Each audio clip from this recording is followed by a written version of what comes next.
Welcome to Ants Atlas.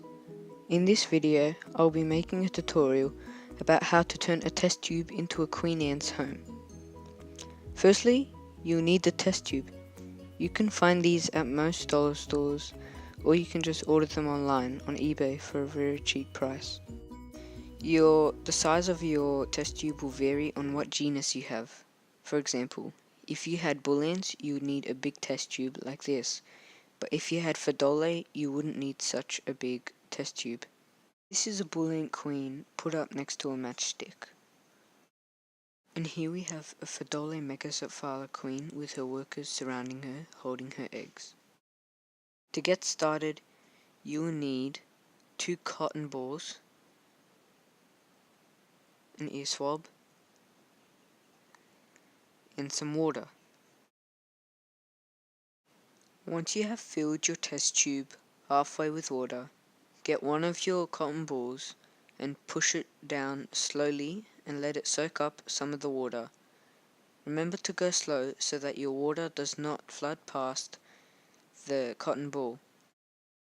As you can see from here, I was trying to go really slow, but I'm guessing the cotton ball wasn't big enough and the water just flooded past it. Okay, so I took out the wet cotton ball with a frayed stick and I put a full cotton ball in, and basically this is what it's supposed to look like. And this is the part where you get your queen ant, put it in, and then close off the other end with a cotton ball. So this is a pre-caught queen. I just caught it today.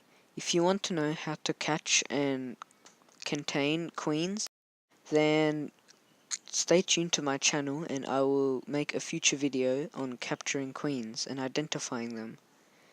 Once you have caught your queen, you want to find out what genus it is.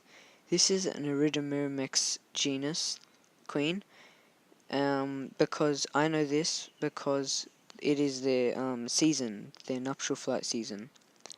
And I will also explain that in more detail in a future video.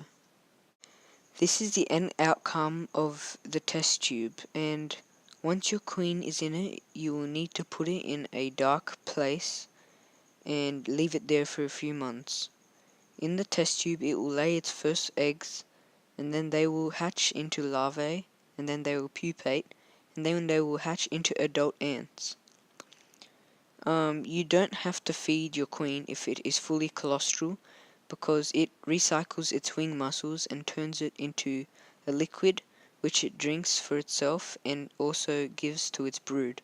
If you have a semi-colostral queen, like a bull ant queen, you will need to connect your test tube to an outworld.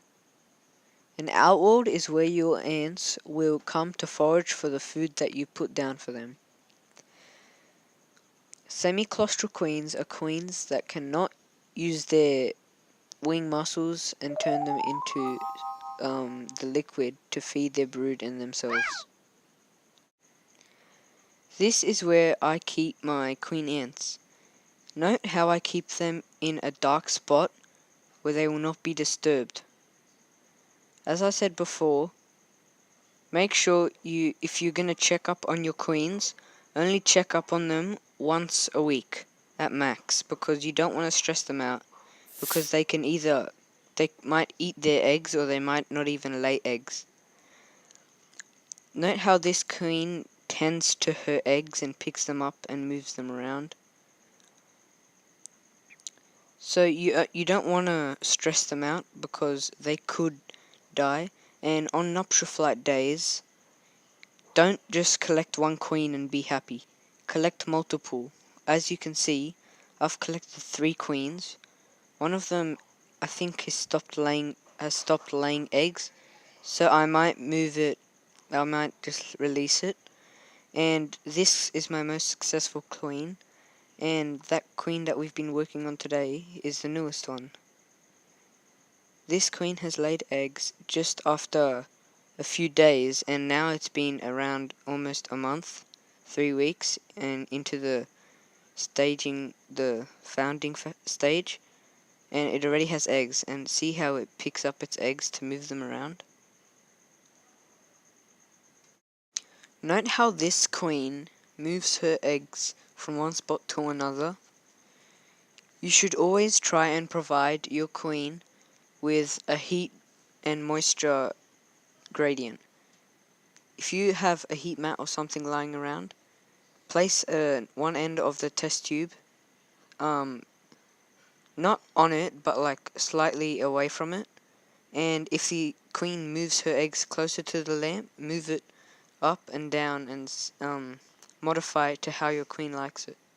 And also make sure your test tube does not run out of water. And when it does, just connect a new fresh test tube and